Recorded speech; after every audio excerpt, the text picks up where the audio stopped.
podcast é apresentado pelo Tecnoblog.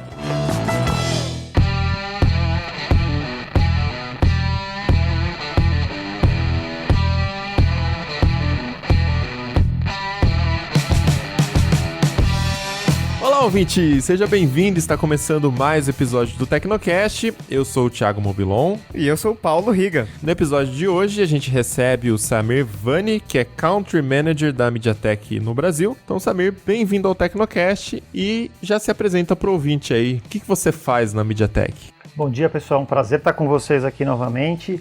O meu papel na MediaTek aqui no Brasil é o papel do gerente geral aqui do nosso escritório aqui no Brasil. Então, cuidar de todos os nossos negócios que estão no Brasil, Argentina, Chile e Peru, e aí das naturezas diferentes dos produtos que a gente tem. A gente tem produto para TV, tem produto para celular, e agora também estamos acelerando bastante aí os nossos produtos para a internet das coisas.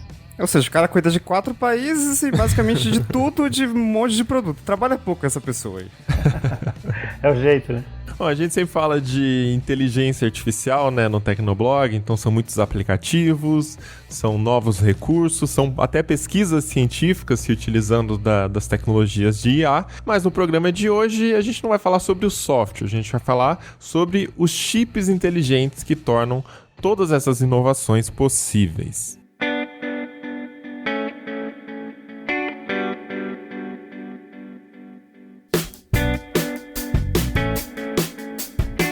Samir, nos últimos 10 anos, a tecnologia para smartphones mudou radicalmente, né? Você está nesse mercado, acho que há um tempinho já, né? E os chips dos smartphones, os processadores mudaram bastante também, né? A gente tinha lá no começo aquele CPU simples e depois os fabricantes começaram a inserir ali no meio um processador secundário para sensor, outro para baixo consumo de energia, e agora a gente já tem também chips que têm unidades para inteligência artificial. Então eu queria que você destacasse aí, o que você acha que foi o salto aí, o mais importante dessa década aí, nessa mudança aí dos smartphones. Esse é um bom ponto, né? Na verdade, o que nós temos hoje é o resultado da evolução de muitos anos, né? Então, ainda bem que a gente está aqui só no áudio, e aí vocês não veem meus cabelos brancos aqui para contar essa história toda, mas é o seguinte, o que aconteceu ao longo desses anos todos, o que a gente viu aí com o computador, com o celular? A gente viu um processo bastante semelhante. A primeira coisa que nós vimos foi a necessidade de se aumentar a capacidade de processamento. Então, num primeiro momento, vimos lá o pessoal aumentando desesperadamente a frequência, né, o clock desses processadores para você ter mais poder de processamento. Depois disso a gente entendeu que a gente já estava num limite disso tudo, e aí voltou-se para uma outra abordagem de aumentar o número de núcleos desses processadores. Nossa, era muito louco nessa época, né? Porque todo acho que trimestre, talvez, a gente via. Primeiro, justamente essa questão do clock, né? Nossa, agora o processador para celular alcança 2 GHz. É um negócio, uou! O processador do meu computador não alcança 2 GHz. E aí depois, dual core, quad core, octa core, daí apareceu um deca-core. Gente, tipo, onde que a gente vai parar, né?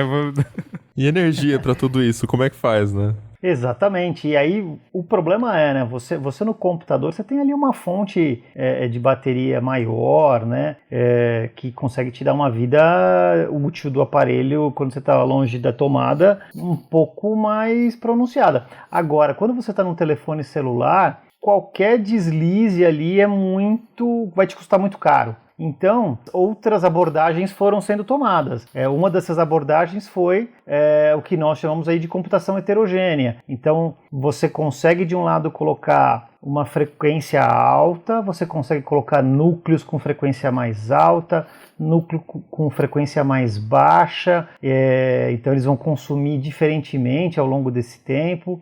Aí você foi adicionando uma GPU ali naquela brincadeira toda. Agora a gente tem a inclusão das APUs. E aí o que a gente faz com tudo isso?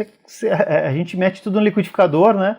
Então você consegue misturar tudo isso daí. Quando você tem ali um aplicativo que está precisando muita potência, você consegue fazer com que outros processadores consigam paralelamente processar essa série de informações. Ele obviamente vai te consumir um pouco mais naquele momento, mas logo depois, a gente está falando aí de questão de milissegundos, né? Então, mas logo depois disso você consegue ter uma baixa de consumo de energia e aí você consegue ter uma vida útil maior. Então você consegue oferecer mais potência para esse usuário quando ele está pedindo e menos potência quando ele não precisa. E com isso é o que a gente está vendo de caminho para que as pessoas tenham poder de processamento no celular e um tempo útil de bateria maior, né, para que eles consigam passar o dia inteiro usando o aparelho.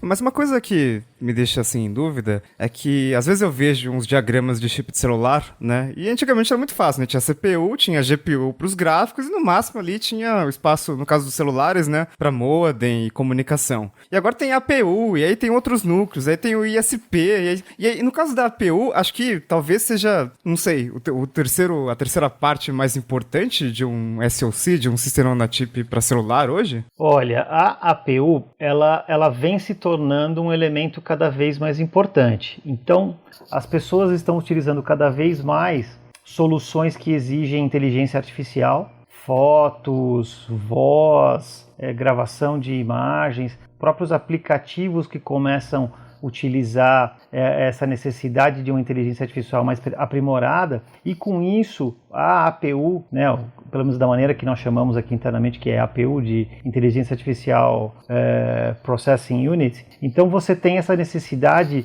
de uma parte do processamento ser executada de uma maneira que nem sua CPU e nem sua GPU são capazes de processar. Então, a APU, como que ela trabalha? Ela trabalha com um volume de informações muito grande, que é dado num período de tempo muito pequeno. Então, com a chegada da APU, ela é um processador um pouquinho diferente, que ela consegue pegar esse monte de informação, tratar esse monte de informação e jogar já, vamos dizer assim, mastigado, né, para a nuvem, para que essa resposta venha mais rápido. Com isso, o que o consumidor ganha? Ele ganha uma experiência de uso mais fluida, ele fala, vamos dizer assim, de maneira mais natural com o aparelho, ele não tem que ficar pausando o tempo inteiro, ele consegue ter uma resposta mais bacana daqueles aplicativos, daqueles serviços que ele está buscando. Então vira uma solução meio que híbrida aí nos aplicativos, né? Porque a gente sempre usa o exemplo clássico aqui, né? A abordagem do Google versus a abordagem da Apple, por exemplo, para o aplicativo de fotos, né? O Google manda para a nuvem, faz tudo na nuvem, analisa tudo na nuvem e tal, e consegue até, né, compartilhando os dados de todos os usuários no sistema, né? Ele consegue ter mais eficácia para reconhecer objetos e tudo mais. A Apple faz tudo no smartphone, segundo o que ela diz, e, portanto, a eficácia seria menor, porque a IA vai tendo que ser aprimorada no seu smartphone.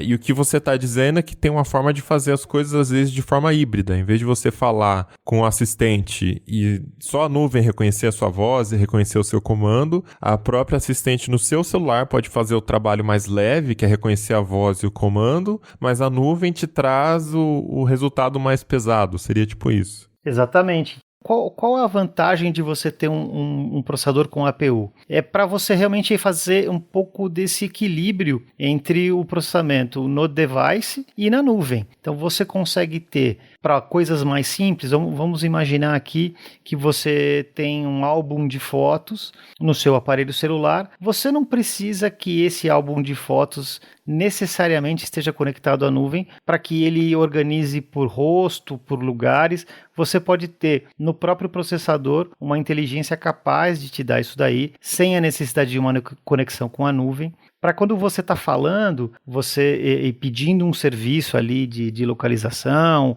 ou um serviço onde é determinada coisa, você pode ter do ponto de vista do aparelho muita coisa já ali dentro, facilitando essa tua conversação necessária com a nuvem. O que eu quero dizer com isso? Vamos imaginar que eu tenho que falar, vou dar o exemplo aqui do Google, tá? Como a gente trabalha muito com plataforma Android, fica mais fácil de eu trazer isso. Eu chego lá e falo, ok Google, já é a chave. Por favor, busque, e eu tenho que dar uma parada. Padaria, aí eu paro de novo, bairro, jardins. Então, essa comunicação, ela não é natural. É terrível. Você fica super ruim e as pessoas acabam não utilizando. Agora, se eu faço uma pergunta, ok, Google, onde tem a padaria mais próxima de mim aqui nos Jardins? E ele já consegue mastigar toda essa informação, trazer toda essa informação e jogar isso para a tua nuvem, isso vai ajudar muito para você ter, como é que eu posso dizer assim, um assistente que seja de fato prático na sua vida. Uma linguagem natural, né? É por aí que a gente está imaginando que você tem uma parte sempre, vamos dizer assim, na borda e a outra parte na nuvem, que com certeza vai ser sempre a parte mais pesada, né? Entendi. Então a APU, no caso, faria o trabalho de identificar as palavras-chave ali, entender o contexto, para mandar para a nuvem fazer o trabalho pesado depois. E aí você tem uma série de softwares que te ajudam a fazer isso, né? Então você consegue trazer esses softwares com que trabalham já o Google, trabalham a Amazon, para dentro do aparelho, e aí essa comunicação toda fica muito facilitada. Mas o que muda, Samir, de uma APU para uma CPU? É só o consumo de bateria, ou ali dentro tem algum processador com algum tipo de instrução específica que consegue ser mais rápido para esse tipo de aplicação? Como é que funciona ali no chip? O que muda é o seguinte, você tem diferentes níveis de APU com maior ou menor potência. Então, por exemplo, nós mesmos da MediaTek temos famílias anteriores de chips com processadores com APUs de menor potência. A gente vem elevando essa potência das APUs para ela se tornar cada vez mais rápida. Mas, é o que você comentou, as instruções já ficam guardadas dentro dessa APU para que essa comunicação fique facilitada com o provedor do serviço na nuvem. Então, no caso do Google, eles usam, por exemplo, TensorFlow, ou eles utilizam algum outro tipo de linguagem que, quando eu tenho nas duas pontas, eu tenho muito mais fluidez nessa troca de informações. Então ele já é compatível com os fornecedores também, né? Numa coisa só. Sim.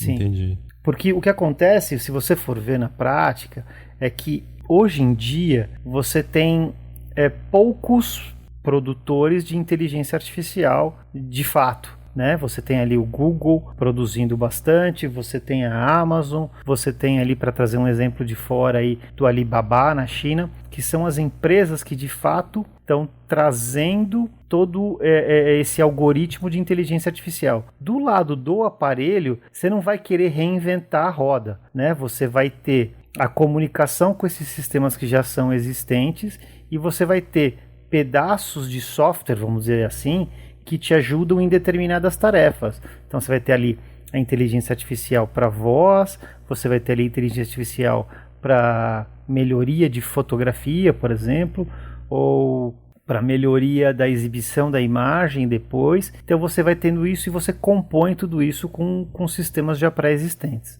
Essa questão do edge computing, né, da computação na borda, é interessante porque alguns Tecnocasts a gente recebeu um e-mail de um ouvinte pensando num cenário, né, fazendo uma futurologia assim. Será que no futuro os smartphones, por exemplo, eles teriam um processamento mínimo no local e tudo seria feito na nuvem? E o que a gente acredita, né, aqui no Tecnoblog, que não, né, que vai ser uma coisa mais compartilhada.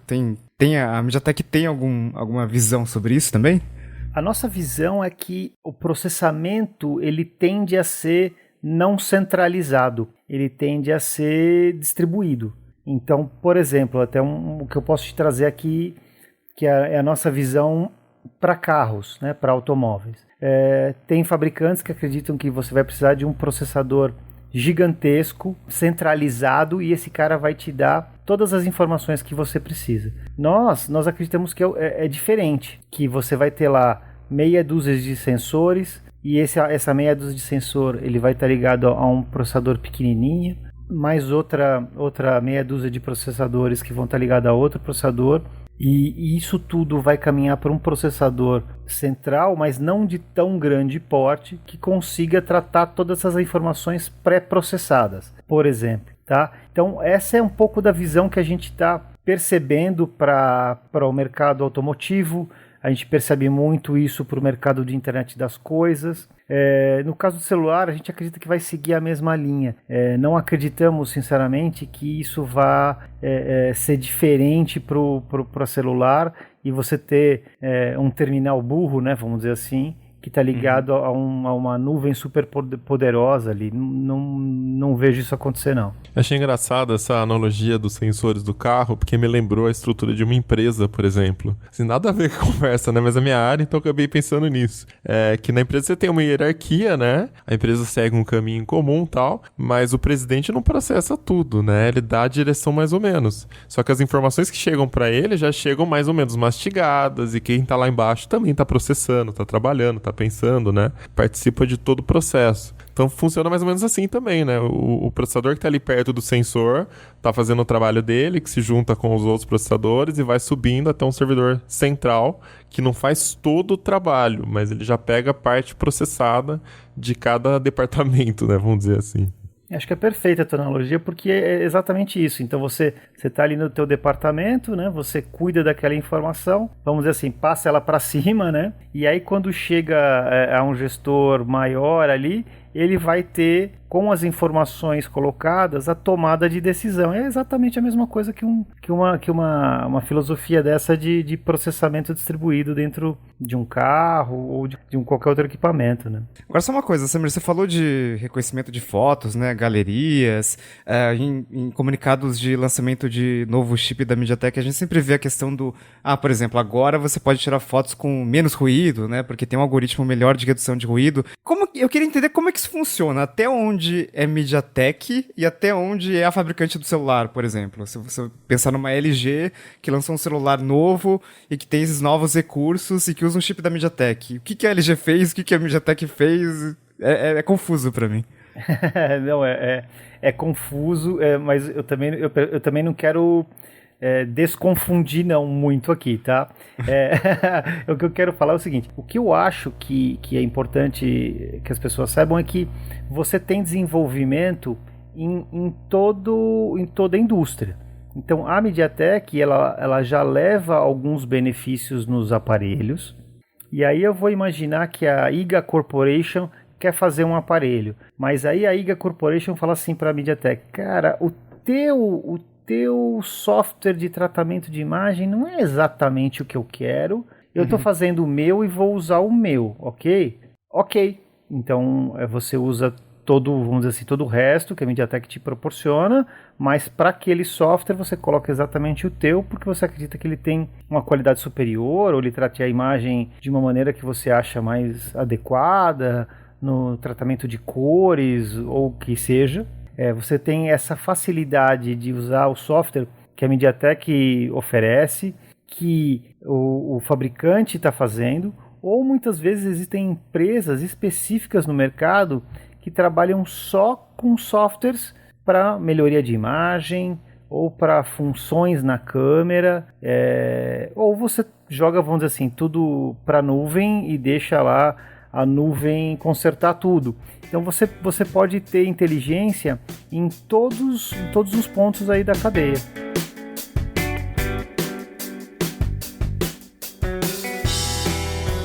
Samir, você citou ali os carros, né? E assim, carro a gente já pensa em sensor, pensa em carro autônomo. E cara, como isso está longe de chegar no Brasil, né?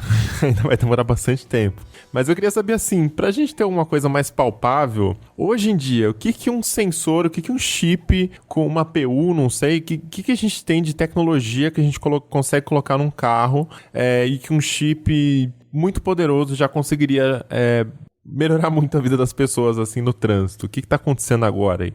A minha visão pessoal para essa coisa de carro autônomo e tal, eu sei que as pessoas gostam, né, de ver o carro ali ou imaginar que os carros vão estar andando sozinho nas ruas aí em breve. A minha visão pessoal disso é que isso talvez demore um pouquinho mais de tempo. Alguns dados que nós temos visto aí do próprio mercado mostram que você tem algumas dificuldades ainda de mapear todas as condições necessárias. O que eu acredito é que você consegue trazer isso mais rapidamente para rotas pré-definidas, por exemplo. Então vamos imaginar uma linha de ônibus que ela está sempre fazendo o mesmo circuito, então você consegue ter um número de variáveis mais bem mapeado, mais fácil de se identificar e mais fácil de se trabalhar. Ou em locais muito, sei lá, fáceis de dirigir. Por exemplo, eu tava na CS no começo desse ano em Las Vegas e eu andei no carro autônomo, né? Tinha uma empresa fazendo uma demonstração de carro autônomo e tal. E a gente saiu de um hotel até o outro, que assim, a Strip, né, que é a avenida principal lá de Las Vegas, e que todo mundo fica, ela é basicamente composta por hotéis gigantes, que tem cassinos, que tem lojas lá dentro, restaurantes, enfim. E acho que eu tava no compromisso, acho que era no Mandalay Bay, onde tinha acabado de acabar uma coletiva, tinha que encontrar uma outra pessoa num outro hotel, e daí chamei um carro por aplicativo e apareceu a opção autônomo. Inclusive tem um tecnovlog sobre isso. Mas assim, em Las Vegas, é uma avenida com 10 faixas de cada sentido e é uma reta gigante, assim. Então, assim, não vamos dizer que não foi o teste mais complexo do mundo para um processador, né? Exatamente, quer dizer, você tinha ali o que a gente está chamando aqui de um número de variáveis mais reduzida, né? Então você tinha eventualmente uma avenida super capaz de trafegar vários veículos, né? Não sinalização clara, né? Sinalização clara, você tem também, sei lá, uma avenida de, vamos dizer, né, 5, 6, 10 quilômetros, mas é aquilo, né? Então você imagina eu falar assim, olha, eu trabalho aqui na Avenida Paulista e eu quero que esse carro me leve até Santana. Isso, para a cabecinha ali do carro autônomo, é muita informação. Eu acho. Para quem não é de São Paulo, assim, até para quem é humano é difícil fazer isso, tá? Principalmente no horário de pico. Então, só para contextualizar. É porque assim, eu já penso o seguinte, assim, às vezes você se perde porque a placa não dá uma informação muito clara. Ou às vezes tem uma rota que muda, por exemplo, condições atípicas, né? São Paulo às vezes fecha a avenida, agora tem lei, né? Para domingo fechar a Avenida Paulista. Agora não, faz muito tempo, mas assim, às vezes fecha porque tá reformando alguma coisa. Esse tipo de coisa não dá para ter um mapeamento prévio, né? Acontece e o carro tem que saber lidar. Um ser humano olha, identifica, pensa, segue outra rota. E o carro eu não sei bem como é que faz aí, né? Tem, sei lá, o GPS, o Waze vê que ninguém tá entrando ali, muitas vezes ele já entende que tem alguma coisa errada naquela rua ali. Mas é bem mais difícil o processo, né, Samir? Então, e aí o que eu acho é que isso vai acabar demorando um pouco mais de tempo para acontecer, mas, como a gente está falando aqui, quando você tem uma rota pré-definida, uma infraestrutura adequada, você consegue colocar esses carros autônomos funcionando. Então, o que me faz pensar é o seguinte, você o que vai ter, talvez num horizonte aí de próximos 10 anos, com muita força o que a gente chama de carro semi-autônomo, que é aquele carro que você está dirigindo. Um Tesla, por exemplo. Isso, exatamente. O carro te ajuda a dirigir. Uhum. Então, o carro ele consegue frear se você está chegando muito próximo do carro da frente, ele não deixa, se tem algum obstáculo embaixo do carro, você passar. Então, esse tipo todo de visão, de sensores, isso tem que funcionar muito bem. E aí, mais uma razão para que você tenha o processamento localizado, para que ele seja muito rápido, e aí você consiga tratar todas essas informações a tempo. Mas a nossa visão é mais ou menos essa. Então, você vai ter um carro semi-autônomo que com várias funcionalidades aí que vai te ajudar a não se estressar nessa tarefa de dirigir no dia a dia, mas talvez o autônomo demore um pouquinho mais aí. Tem recursos de frenagem, né, que utilizando o lidar, por exemplo, o carro consegue identificar, sei lá, uns 3 carros na sua frente, se ele vê que tem um freando lá na frente, ele já consegue começar a fazer a frenagem, né, e coisa que se fosse um ser humano, até chegar na sua vez, se você esperar o carro da sua frente parar, você já teria batido na traseira dele, né. Então ele consegue reagir mais rápido a uma coisa que está acontecendo lá na frente que você não está enxergando ainda. Não precisa ser autônomo para fazer isso, né? Esse é o ponto. Exatamente. E aí essa questão da entrada do 5G, da entrada dessa comunicação entre coisas, vamos dizer assim, nesse caso entre veículos, ela vai te ajudar muito. Então você imagina que você está dirigindo lá na rodovia dos Bandeirantes e existe um acidente que está a 1 quilômetro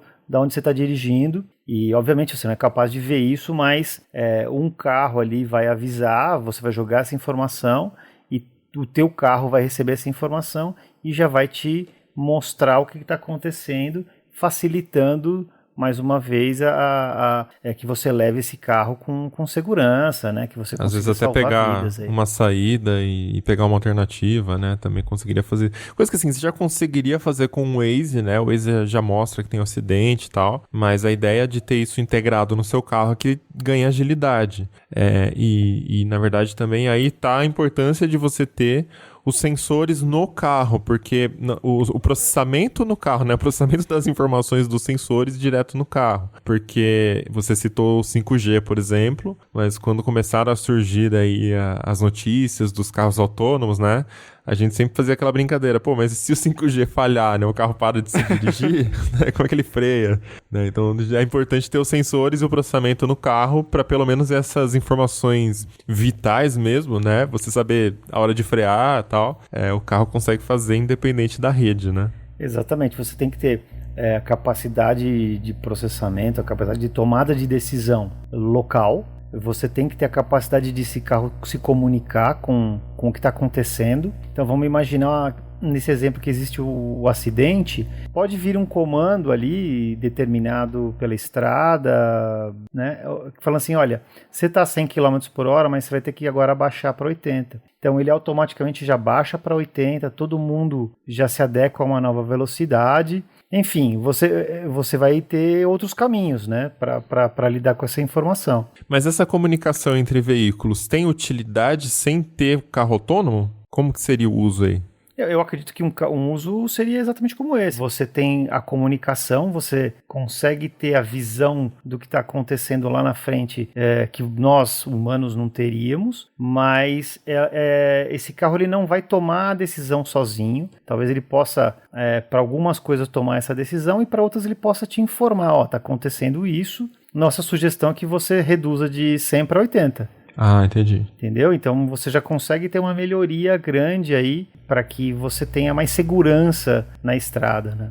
Agora a gente tá falando de comunicação entre carros, mas eu queria muito que tivesse assim, uma comunicação entre carro e semáforo. Tipo, se tiver sei lá, não é possível que só exista esse tipo de semáforo meio burro, assim, sabe? Que alguns até são um pouco mais inteligentes e tem alguns sensores na pista que conseguem dar uma olhada no tráfego de carros e ajustar um pouco, mas assim, não é perfeito. Mesmo assim, tem umas coisas que acontecem, tipo, você fica 5 minutos parado no semáforo, assim, não faz sentido, sabe? Com, sei lá, numa rua e a rua que cruza não tá passando nada, sabe? Por que não tem a comunicação entre o carro e o semáforo? Aí a gente vai ter que esperar as cidades inteligentes chegarem com mais força, né?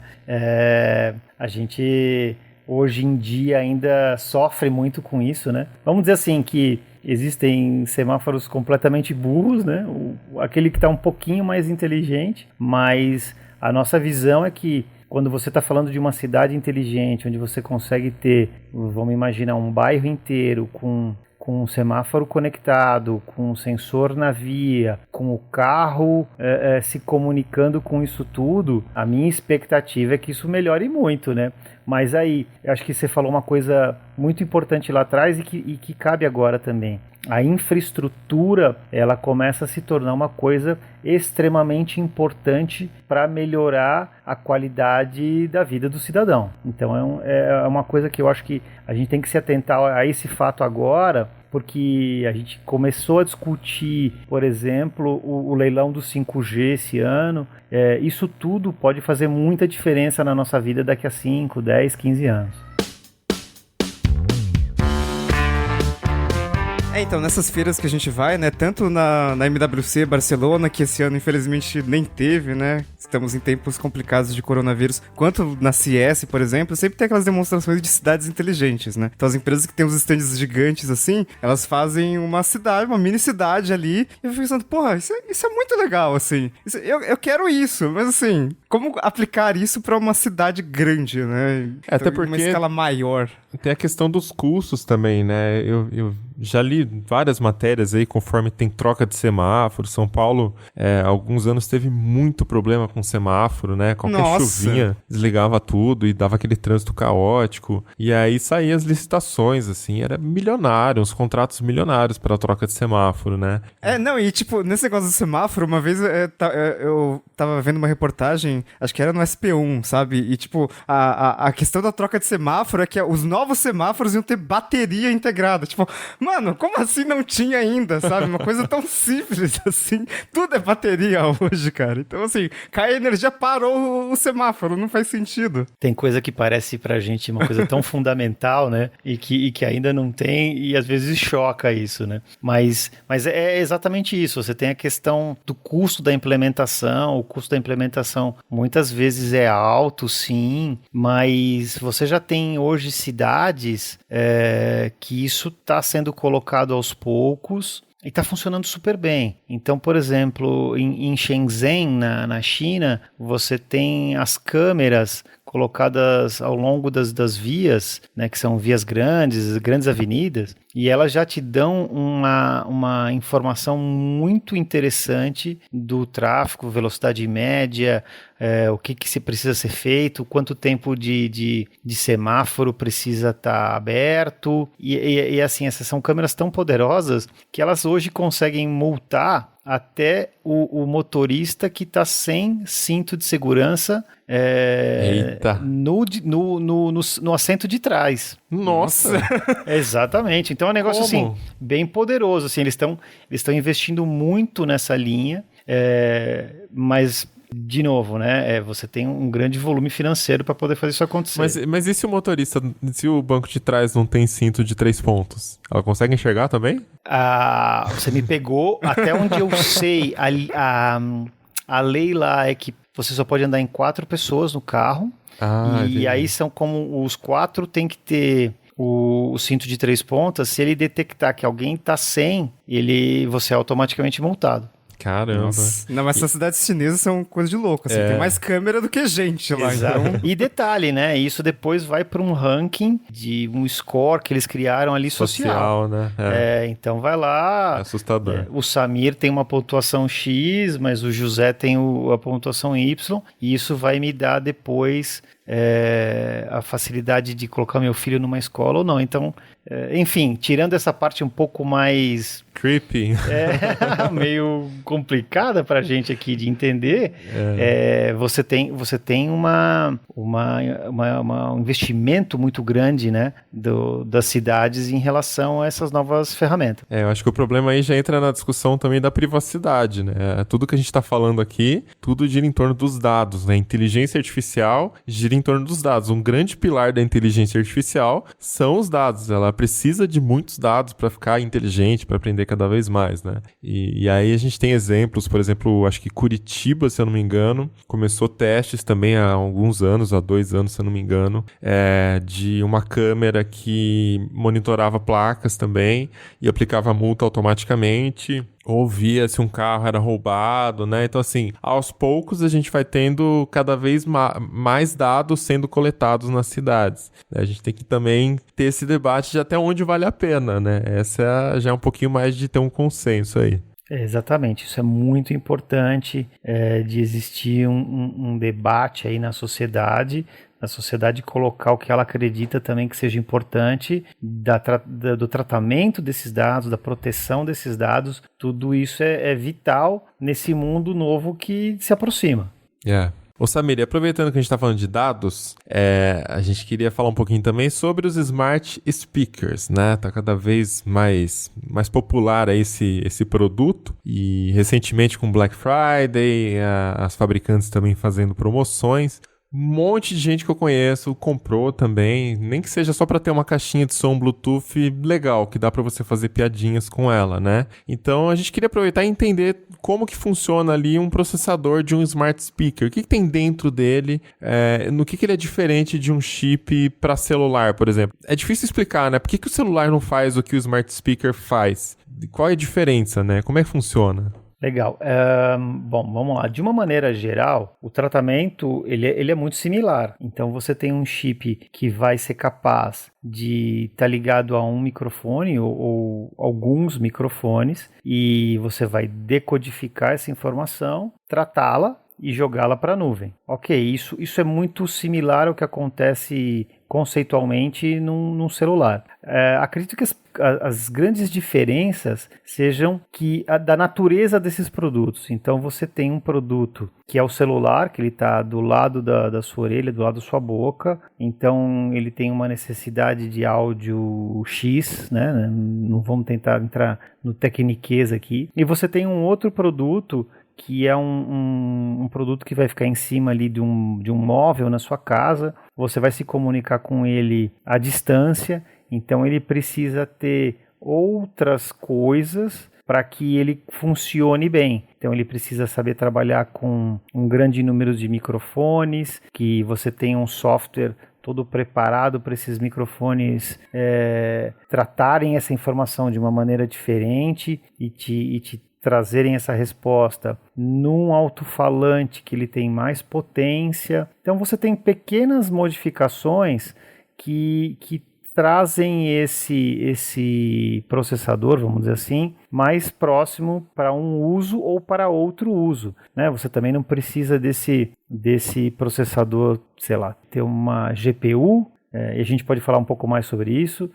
Você não precisa desse cara ter um 4G, então você consegue ter um produto customizado para um uso específico. Então, justamente nisso que eu tava pensando, né? Por exemplo, aqui do meu lado, eu tô com o Amazon Echo Show 8, né? Que tem uma tela, então ele tem uma interface gráfica, ele processa as informações assim, me mostra visualmente, então até dá pra pensar que ele pode ser parecido com um chip de celular, por exemplo. Mas daí você pensa num smart speaker dedicado para isso, né? Tipo, só o Echo padrão, normal, né? Que tem foco na qualidade de som e que tem um monte de microfone, assim. Precisa ter alguma adaptação no processador, porque é uma coisa muito louca, assim. Eu tô num cômodo, eu falo a palavra-chave, que eu não vou falar agora, porque vai ativar o alto-falante de todo mundo. Mas, assim, ele me ouve do outro cômodo que tá muito longe, assim. Eu acho isso muito absurdo. Assim, como assim, né? É verdade. Esses assistentes, eles usam um conceito que a gente chama de matriz de microfone. Então você constrói uma matriz de microfone onde ele consegue identificar o ruído de fundo, ele consegue identificar a tua voz, ele consegue separar isso melhor e identificar ali o comando que você está trazendo. Ele consegue identificar o teu timbre de voz e identificar que você é você e que você não é aquela outra pessoa que mora contigo. Então você consegue ter várias informações nesse tratamento que ele faz de áudio. O processador, por sua vez, ele não é tão diferente, né? Obviamente ele é bastante similar. O que muda são partes desse processador, que é composto por vários pedaços, onde um desses pedaços é o tratamento de áudio, que você tem uma necessidade diferente para esse assistente ou para um telefone. E acho que você falou uma coisa muito legal, que já são dos assistentes com tela. Isso nós chamamos da segunda geração de assistentes pessoais ou virtuais, que é quando você já consegue ter um acesso tanto por voz quanto por imagem. Então você consegue clicar e receber alguma informação, mas você também consegue falar e receber essa informação tanto em som quanto numa apresentação visual, numa imagem que aparece ali para você. Então essa já é uma evolução em cima daquela primeira geração de assistentes que nós tínhamos. O que me irrita muito, às vezes, no assistente é quando, por exemplo, ela começa a tocar alguma coisa muito alta, ou eu dou o comando de volume, achando que é um volume bom, e aí fica um pouquinho alto, e eu não consigo voltar o volume. Porque eu começo a falar o nome do assistente, né, aquela mulher, né, assistente, e ela não me ouve, porque a música tá muito alta, né, e tem alguma coisa que tem como processador ajudar nisso, Samir? Ou é o software? Ou não tem um jeito, né? Um limite físico. O microfone tá pegando a música e não vai pegar a minha voz mesmo. Você tem sim uma melhoria aí. Você com esse conjunto de microfones, a tendência é que você consiga identificar melhor. E até com o uso de inteligência artificial também é aplicado a isso daí tudo. Você consegue entender melhor aonde está o ruído de fundo e onde não está, onde está a música e tal. Mas, obviamente, né, você tem uma limitação física, que o microfone está do lado do alto-falante. Então, não é trivial você escapar dessa situação do ponto de vista de engenharia, não. É porque eu sempre fico pensando assim, pô, mas ela que tá emitindo a onda sonora, será que ela não consegue já decodificar o que ela tá emitindo e remover? É difícil porque suja o som e ela não... O microfone simplesmente não capta o que tá atrás, né? Vira uma barreira sonora. É verdade, é verdade. Isso daí a gente brinca, né? Na engenharia fala que muitas vezes parece magia negra, né? Esse negócio todo, como você consegue separar todas essas informações e às vezes dá trabalho e você tem essas limitações físicas que atrapalham bastante, sim. Mas acho que uma coisa que é legal de a gente falar também é o seguinte: a gente teve essa primeira geração, né? A gente tem essa segunda geração coexistindo e nós já estamos trabalhando por uma terceira geração e uma quarta geração.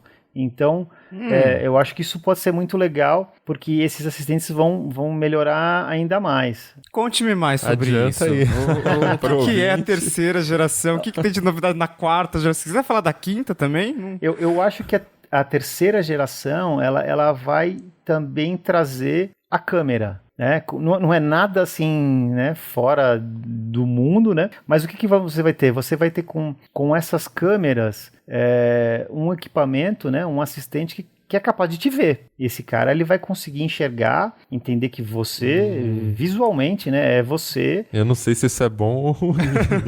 Tem tudo junto. É bom e ruim ao mesmo tempo, né? Então, esses assistentes eles vão conseguir também trabalhar mais com a captação de imagem e, obviamente, trazer um outro nível de informação para você na tua casa.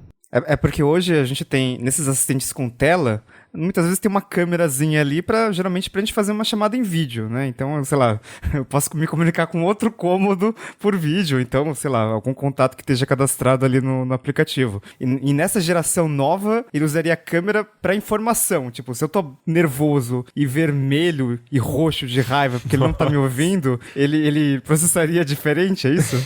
Ele poderia fazer isso exatamente, ele pode detectar emoções, ele pode detectar um padrão que ele não está habituado. Então vamos dizer, você, né, fora da pandemia, né, você acostuma sair de casa às 9 da manhã e ele vê um movimento lá e ele te informa, ele manda uma mensagem pro seu celular, fala, olha, tem alguém aqui em casa, eu tô achando que isso não é normal. Então você consegue ter isso, ou ele consegue identificar, por exemplo, um incêndio e ele consegue mandar uma mensagem. Então você tem várias dessas possibilidades quando você tem uma câmera que ele consegue identificar algum padrão, ele consegue identificar alguma imagem, alguma face, coisas assim, ou uma emoção, né, que a gente estava falando aqui, e emitir uma resposta. No último Tecnocast, a gente recebeu o relato de um leitor, não vou lembrar o nome dele agora, onde a gente estava falando sobre porteiros eletrônicos, né? E o leitor mandou, eu não lembro se ele trabalhava para um sindicato, não lembro exatamente a ligação, mas tinha a ver com um sindicato dos porteiros, né, de prédio,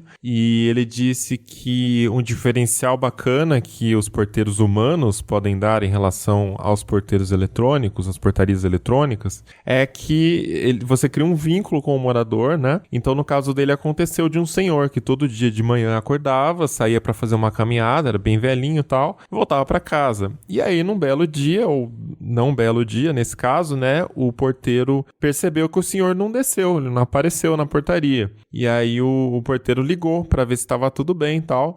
E, no final das contas, descobriram que ele não conseguiu descer porque ele caiu e quebrou alguma coisa lá, um osso, não sei o que foi.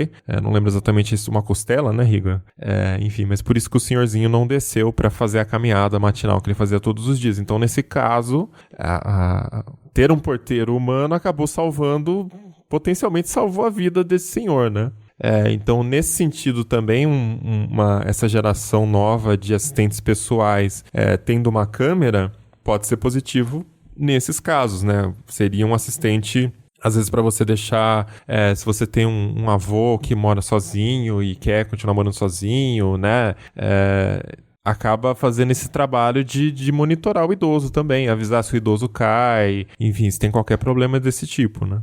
Com certeza, eu acho que ele pode desempenhar esse papel de uma maneira muito boa, né? Uma coisa que a gente não tem hoje em dia. Ele também pode ter a capacidade, né, vamos dizer que você coloca ali um pulseirinha, né, um relógio do seu avô, e esse relógio ele identifica que seu avô caiu, por exemplo, ele já sinaliza para esse assistente, o assistente já é capaz de mandar alguma mensagem. Enfim, com o advento da internet das coisas, com isso tudo acontecendo ao mesmo tempo, as possibilidades são muito maiores, né? E aí o que eu estava me referindo ao que seria ainda o outro passo é o que eu brinco e falo assim, não, legal, você tem tudo isso daí, então a quarta geração, ela ganha pernas, né? Então é o assistente que consegue andar pela sua casa, e a gente já tem aquele futuro meio Jetsons, né? Onde você eventualmente tem um pequeno robô que ele é capaz de se mover pela sua casa e te ajudar aí com algumas tarefas do dia a dia. Então é quando o assistente pessoal ele consegue se mover.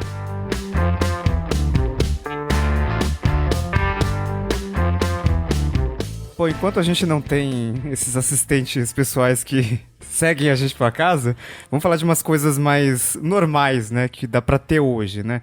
A gente, no Tecnoblog, a gente tem testado muitas TVs. Minha sala de estar não existe mais, porque assim, tem uma caixa de uma TV que eu já testei, aí tem outra caixa de TV que eu tô testando, e tá lá a caixa, né, porque eu tenho que devolver ela, e aí tem uma terceira caixa de uma TV que eu vou testar depois dessa, assim. Então, assim, meu apartamento é pequeno, então não tem espaço, assim. Tem uma fila de TVs. Tem uma fila de TVs. Porque testar smartphone é uma caixinha pequena, né? Agora testar TV é um pouco mais complicado a questão da logística. O bom é que, além de tudo, você faz uma academia semanal aí, levantando TV, tirando da caixa. Opa, sempre bom. Cada TV pesa 25 quilos, né? Nossa. E daí eu tava pensando, né? Porque às vezes eu dou uma olhada nas especificações de TVs, não exatamente para publicar, mas para entender e passar pro leitor, né? Para decidir, para ter uma decisão melhor de compra. E quase sempre tem um processador da MediaTek lá dentro. Não sei, tipo, qual que é o market share da MediaTek em TVs, não sei nem se vocês podem falar desse assunto, mas assim, é muito provável que tenha MediaTek na TV. E eu fiquei pensando, mas por que precisa de um processador específico numa TV processando imagem, né? E a gente tem muita ideia da TV como uma coisa meio burra, né? Apesar das Smart TVs, que a gente pode rodar o aplicativo ali, né? Tipo, é só ter uma tela, um painel de boa qualidade, pronto, vai ter uma boa imagem. Mas não é só isso, né? Tem um processador trabalhando ali, no final das contas, né? Bom, eu acho que a pergunta é bem legal. A gente tem a percepção, às vezes, do que tem uma tela lá, uma coisa meio passiva, né? Não precisa muito de tratamento, não precisa de nada. Mas aí, você um belo dia vai lá, liga a televisão e vai assistir essa televisão, e você quer uma imagem bacana, você quer uma imagem legal, né? Para que tenha um conforto visual grande. E aí é onde você tem a mistura de duas coisas, né? Da própria tela, né? Da capacidade de você ter uma tela cada vez melhor, né? Um display com mais pixels, né? A gente estava falando de Full HD, 4K, 8K, mas por trás disso você não consegue ter um tratamento simples. Então eu vou imaginar um quadro maluco aqui, que é o seguinte: vocês devem lembrar de um videogame da minha infância aí, que era o Atari. O Atari, ele tinha um processador lá. Você imagina se eu pego o processador do Atari e coloco numa TV 8K. Essa imagem ficaria horrível. Então, eu acho que essa é a melhor maneira da gente exemplificar a necessidade de você ter cada vez melhores processadores de imagem para você poder ver melhor com essas novas telas cada vez mais poderosas. Seria um papel muito similar do que uma GPU faz no teu computador hoje em dia. Então você tem esse processador para TV que ele trata todas as suas imagens e joga para essas telas super poderosas. E nesses lançamentos de TV 8K especificamente, né? O Mobilon acho que foi no da Samsung também, né? Sim. As fabricantes estão falando muito em inteligência artificial e aprendizagem de máquina nas TVs. Parece que a gente está comprando um computador, né?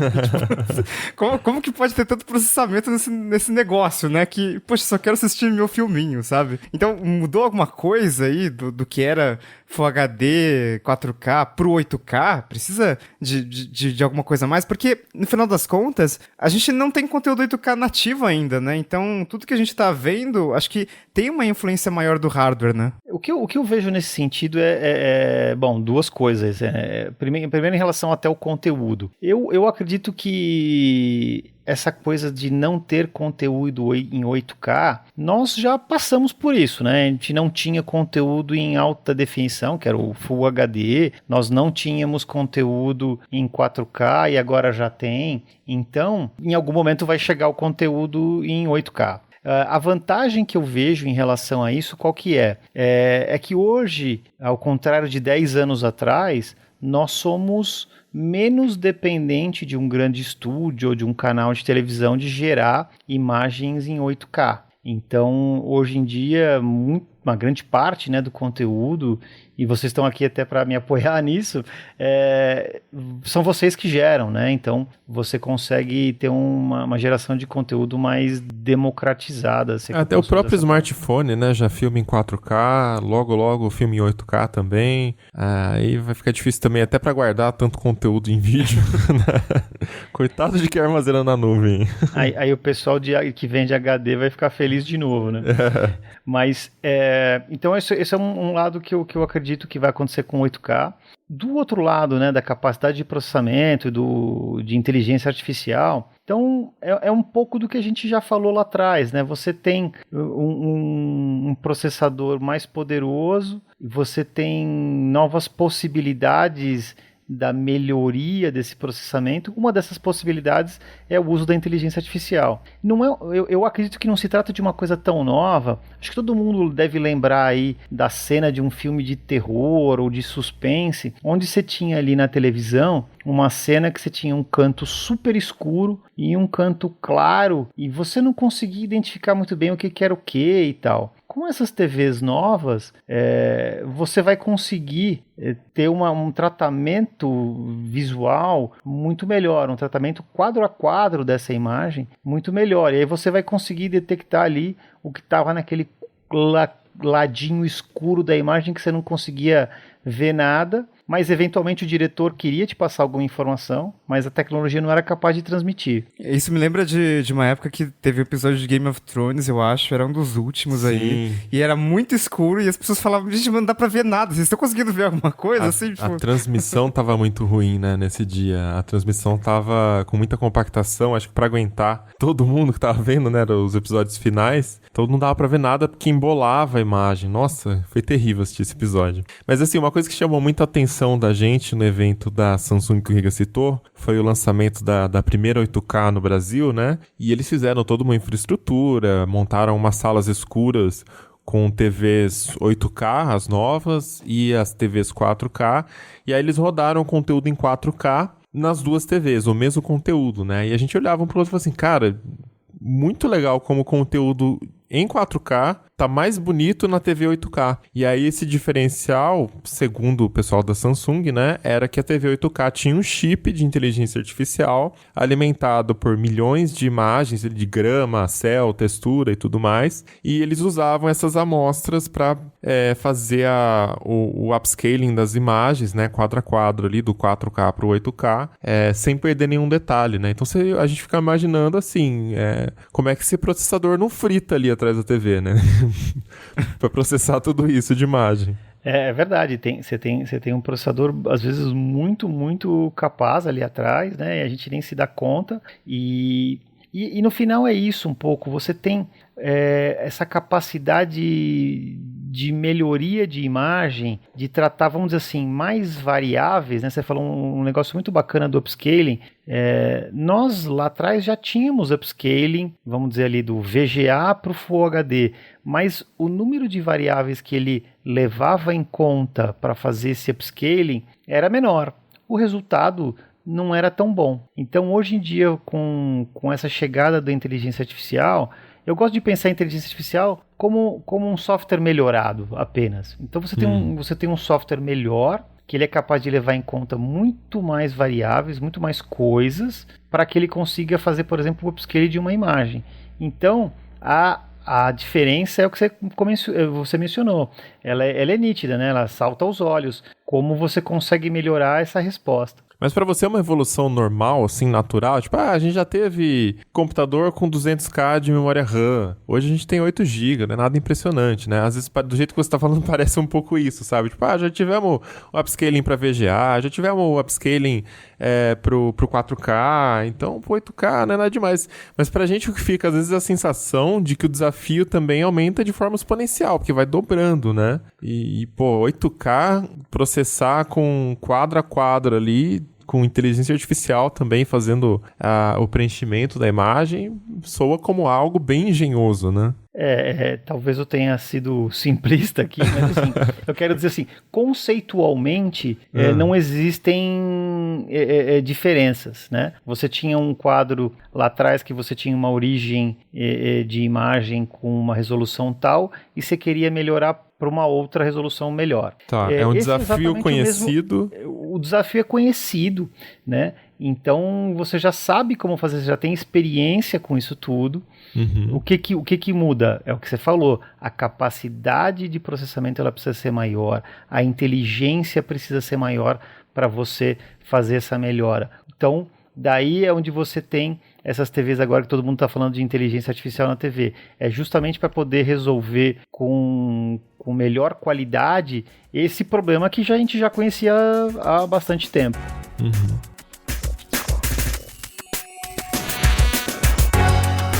Então é isso, vamos chegando ao final de mais um episódio do Tecnocast. E aí, manda pra gente as suas dúvidas sobre os chips inteligentes, ou seus comentários, suas experiências, tecnocast@tecnoblog.net, ou comenta também na comunidade.tecnoblog.net, ou no Twitter, né, Riga? Pra quem gosta Muitos canais, @tecnocast também. Não tem desculpa pra não comentar esse episódio. Você também pode continuar o papo com a gente pelas redes sociais, em todas elas eu sou @mobilon.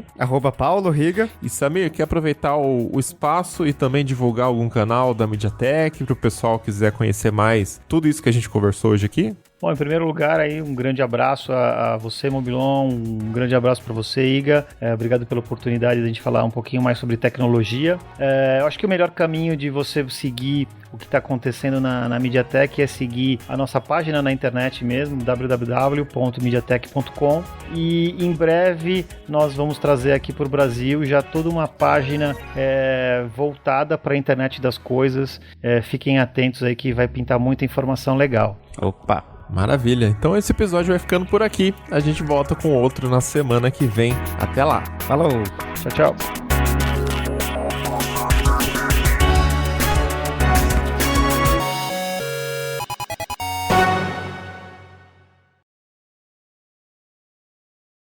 Vamos lá então? Bora! Meu mic tá bom? Sem interferência? Tudo certo. O meu também? Tranquilo. Vamos lá. Ô, Samir, só tomar cuidado com... eu só tô ajeitando o fio aqui. Vocês estão me ouvindo bem? Continuam me ouvindo bem? Tá no 100 já, né? O volume. É só não respirar que vai ficar bom. Só não respirar. Vai, né? É bom que você se previne também, né? De pegar... Pessoal, desculpa, então. Eu vou aumentar de novo aqui. E vou diminuir. Não, porque assim eu consigo ter mais... Como já tava no 100, eu tinha menos jeito de trabalhar. Assim fica melhor? Tá bom, tá bom. Quem ouve o resultado final, acho que né? Só ligar o microfone e começar a gravar, né? Porra nenhuma, se fosse tão fácil assim. Tá bom, aí qualquer coisa eu vou também fazendo aqui. Beleza, tô prontíssimo. Tá, vamos nessa então. 3, 2, 1...